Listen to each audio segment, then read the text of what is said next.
ঐক্যবদ্ধ ইসলামিক দলগুলো যদি আমাদের সাথে ইলেকশন করে তো কম্পিটিটিভ ইলেকশন হবে। আমি তো তাই চাই যে একটা শক্তিশালী বিরোধী দল আসুক। আমরা একটু আগে আলোচনা করেছি যে ইসলামীপন্থী এক বাক্স ভোটার জামায়াত ইসলামী সহ ইসলামীপন্থী যে দল বা সংগঠনগুলো রয়েছেন তারা এক জোট করে নির্বাচনে অংশগ্রহণ করার একটা পন্থা অবলম্বন করার বা জোর করে ভোটের রাজনীতি এবং ভোট যে কাউন্ট করার একটা প্রবণতা সেটাকে তারা বেগবান করার জন্য একটি জোট করার চেষ্টা করছেন। যদি এমনই হয় যে তারা জোট করছেন, এই পরিস্থিতিতে বিএনপির স্ট্র্যাটেজি কোন দিকে আগাচ্ছে? এই যে শুনছেন না আপনারা যে নির্বাচন নিয়ে শঙ্কা, নির্বাচন করা যাবে না, জুলাই সনদ, তারপরে জামাত ইসলাম বলতেছে free fair, level playing field, কত কথা বলা হচ্ছে না।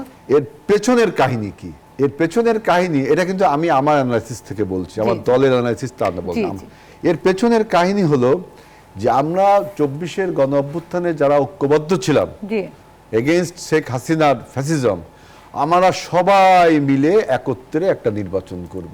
তখন প্রশ্ন আসে তাহলে অপোনেন্টটাকে, অনেকে বলে অপোনেন্ট হলো তাহলে শেখ হাসিনা মানে আওয়ামী লীগ। আমি কোথায় 24-এর গণ অভ্যুত্থানের চেতনা কোথায় গেল? 24-এর গণ অভ্যুত্থানে তো আমরা আওয়ামী লীগকে পরাস্ত করেছি এবং বিচার না হওয়া পর্যন্ত সে রাজনৈতিক কর্মকাণ্ড করতে পারবে না। এখন আপনি বলছেন যে আমরা সবাই ঐক্যবদ্ধ, ওই যে জাতীয় সরকার কথা বলে না যে আমরা কেন আগে জাতীয় সরকার গঠন করলাম না, আমরা বলি যে জাতীয় সরকার গঠন করলে আমরা নির্বাচন করব কিভাবে। এখন এই সমস্ত রাজনৈতিক দল এদের সবার ইচ্ছে যে বিএনপির সাথে অ্যালাইনমেন্ট করবে, করে সিট ভাগাভাগি, এবং আওয়ামী লীগ যদি নির্বাচনে নাও থাকে তাহলে আমরা একটা আমি আর ডামির নির্বাচন, যা 24 সালে যারা শেখ হাসিনা। এখন বিএনপির বা কোনো রাজনৈতিক দলের কি উচিত যে এত বড় একটা বিপ্লব করলাম যে আমি আর ডামি ভোটারবিহীন নির্বাচন, আপনার ওই যে রাতের ভোট, দিনের ভোট, রাতের নির্বাচন, সবকিছুকে পরাস্ত করে আমরা এখন বলছি যে একটা কম্পিটিটিভ ইলেকশন হবে, সবাই ইলেকশন করুন।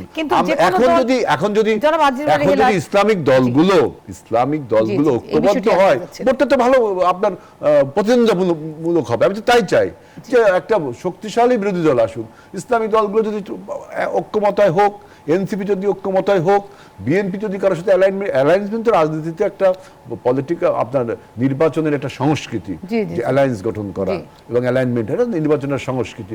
এখনো আপনি বলতে পারবেন না কে কার সাথে অ্যালায়েন্স করছে, কিন্তু আপনি যেটা বলছেন সমস্ত ইসলামিক দল ঐক্যবদ্ধ হয়ে রাজনীতি করে।